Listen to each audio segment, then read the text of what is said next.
के अंदर अगर हम आपको बताएंगे तो आप हमें पागल बोलेंगे। क्यों? इसलिए ये तकरीबन 40 लाख साल पुराना 40 लाख साल पुराना। क्योंकि पहले कैलेंडर नहीं थे, पहले युग चलते थे। सही है। जिस तरह शिवा आया जी तो हाँ। सतयुग था 80 लाख साल। बिल्कुल। फिर रामचंद्र आया तो 50 लाख साल था। फिर कृष्णा आया त्रेता युग तो 30 लाख साल था। अभी कलयुग चल रहा है तो ये 25 लाख साल। अभी रामचंद्र इधर हज करने जो आया तो आप अंदाजा लगाएं कितने लाख साल है। अभी मैं आपको बताऊं कि 40 लाख साल, तो आप क्या कहेंगे, या महाराज पागल है या हमको पागल बनाता है। इसलिए हम तकरीबन थोड़ा बता देते हैं 2 लाख साल। फिर भी आदमी ऐसे से करता है।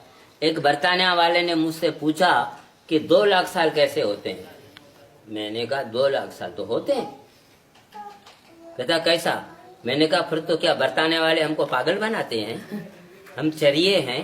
जब बरतानिया का रेडियो बता रहा है कि एक हमने समंदर की छिपकली पकड़ी है जिसके ढांचे की उम्र 5 अरब साल है। मैंने कहा आप किस तरीके से कहते हो 2 लाख साल नहीं है या वो हमको बेवकूफ बनाते हैं? आप बोलो। तो ऐसा बात नहीं है। 2 लाख साल का हम बताते हैं। तो इधर एक कौम रहती थी जिसका नाम था हंगोली और बादशाह का नाम था हंगोल, और बड़ा जबरदस्त बादशाह था। तो जब भी आपने देखा होगा कोई काम अच्छा चल रहा है तो नीचे वाले तबके जो हैं उसके पांव निकालने की शुरू कर देते हैं। सही। तो उनके वज़रा जो थे, वजीर जो थे, उन लोगों ने इनको शराब पिलाना शुरू किया। जब शराब पिलाया तो गोश्त भी चाहिए, कबाब भी आया। जब शराब और कबाब भी आया तो शबाब भी आना चाहिए। अब इसको ये लत पड़ गई। फिर वो उनके बंदे क्या करते थे कि जो भी हसीन लड़की देखते, औरत देखते, जो भी देखते, वो बंदे उसको उठा के बादशाह के महल में पहुंचाते। अगर कोई बात करता तो उसका असर कलम कर देते। फिर ये कौम जो थी उस टाइम वो पूजा कर रही थी माता भवानी की। तो उसने कहा माँ तू हमारी लाज बचाने आ जा, मंगोलियों की।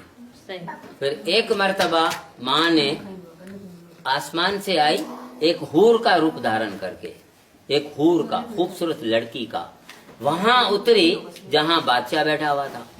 बादशाह ने जो जोर से देखा दूर से उसका हुस्न, उसके हवासी खता हो गए। वो पागलों की तरह इसके पीछे हो गया। फिर उधर से घुमाती घुमाती, ये काली की मूर्ति है ना इधर, ये ओरिजिनल नहीं है, लेकिन माँ इधर खड़ी हुई थी। उसने इसको ये रूप दिखाया था, काल का, मौत का रूप दिखाया था। बादशाह ने आंखें बंद कर ली। फिर आंखें खोली तो वही हूर थी। फिर पहले जब ये था तो ये टेले, ये दीवारें नहीं थी, ये मिट्टी के टेले थे, रेत के। वो इधर आई, ऐसे लेट के अपने आप को पत्थर की शक्ति से मूर्ति बना दिया। ये वही मूर्ति है, किसी ने बनाई नहीं है। अच्छा। बादशाह इधर आया, उसने देखा ये तो पत्थर की मूर्ति, चला गया आगे। वापस जैसे आया ना तो उस मूर्ति में से शेरा वाली जहूर पजीर हुई, बाहर आई। 8 हाथ, तलवारें, आंखें लाल। बादशाह तो समझ गया अभी तो मौत मेरा यकीनी। तो उसने माफी मांगी। उसने कहा कि देखो तू सबका राजा है, सबका बाप है, ये रियाए तेरी बेटियां बेटे हैं, तुम किस तरह अपनी बेटियों की इज्जत लूटता था। ये माफ नहीं हो सकता, और कुछ मांगो। तो फिर उसने कहा माँ एक और अर्ज है। उसने कहा कि बोलो। उसने कहा कि आप इस मूर्ति के अंदर वापस समा जाए, हमारे बंदे इधर आए, पूजा करें तो उसको मोक्ष मिल जाए। मोक्ष ये नहीं, दूसरा जन्म नहीं लेना पड़े। और जो भी आते हैं भरे या बुरे, अपनी मन की मुराद लेके आते हैं तो उनकी पूर्ण करो, और आप इस मूर्ति के अंदर चेतन होके रहो।